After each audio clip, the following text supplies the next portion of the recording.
Okay, folks, there's been a lot of talk lately about assault weapons and mass shootings and a lot of nonsense on this, and a lot of, I guess I could say, autistic knee-jerk reactions.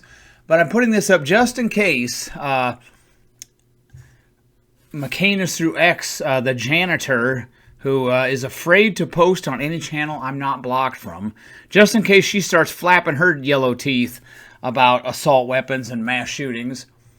See the video on your screen. I already corrected Old Fart Rants on this. You need to watch that too, because I challenged him on assault weapons and I pwned him, and he also will not post on any channel I'm not blocked from. Amazing. So see that video first if you haven't.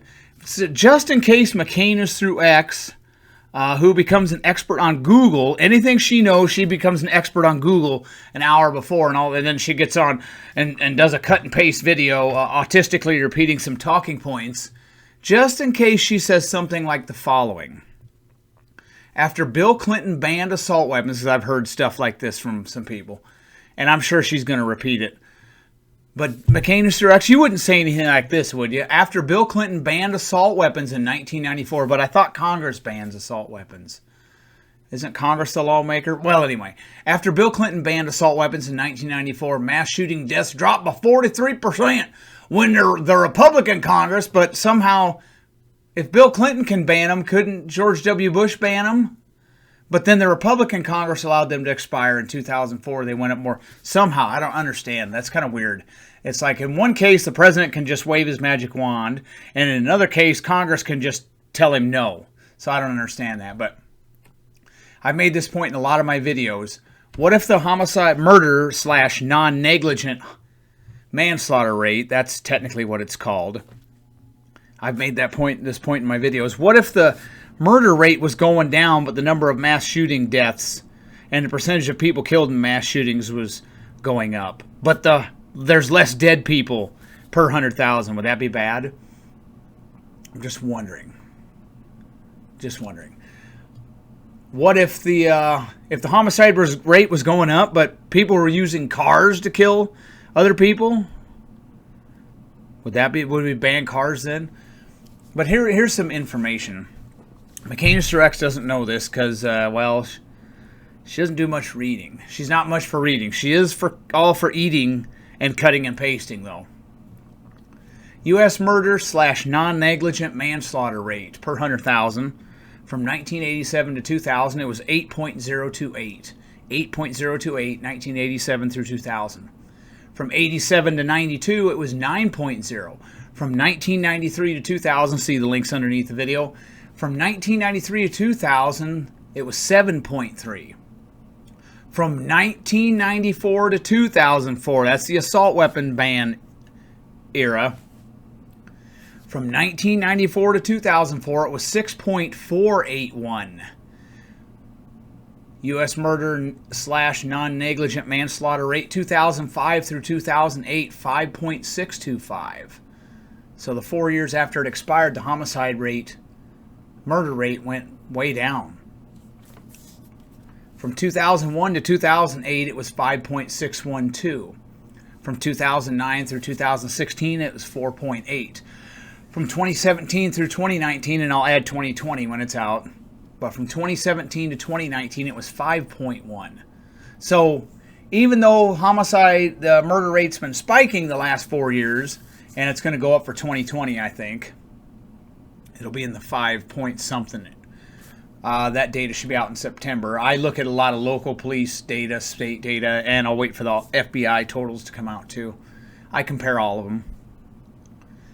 But even the last 4 years when it spiked, it's still a lot lower than it was during the assault weapons ban.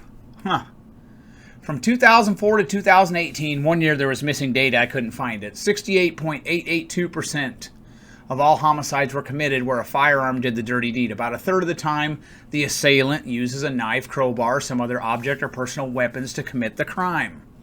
They did not need a gun. In that same time frame, 5.154% of all homicides were committed with a rifle or a shotgun. 5.154% of all homicides were committed with a rifle or shotgun. Wow, that's 95% of the time, basically, they don't need a rifle or shotgun.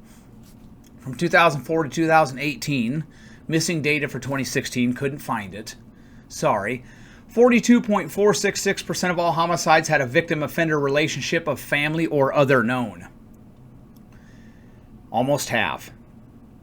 Concerning homicides where we know the relationship of the victim to the assailant or lack thereof, excluding unknown, from 2004 to 2018, 78.284% of all homicides were committed by a family member or someone else that had a relationship with them, acquaintance, coworker, neighbor, etc. This is different from a complete stranger losing his marbles and shooting up a crowd or a mall because he's mad at that rich people have private jets and other folks only have a drug addiction and fatherless children running wild in the hood. From 2004 to 2018, 39,144 black or African American people were murdered by other black or African American people in single victim, single offender homicides. That's 2,609.6 people per year. During the same time frame, 42,200 white Americans were murdered by other white Americans. That's an average of 2,813.3 per year. Whites are about 4.5 times the percentage of population as blacks. So as I've mentioned before, you'd have to have over 160,000 white-on-white homicides to have the same rate for African Americans. For years 2008 to 2015 and 2017-2018, the average percentage of multiple victim homicides equaled 10.74%. The vast majority of homicides feature one victim, and by far the most common occurrence is single victim, single offender, as some progressives are trying to focus on mass shootings to get away from the fact that the most common form of homicide in the U.S. is an African American killing another African American. It's very disproportionate, and the cities that are the most violent are ones that have been run by Democrats for decades: Baltimore, Detroit, Camden, Gary, Wilmington, Memphis, Tennessee, Jackson, Mississippi, Chicago, etc.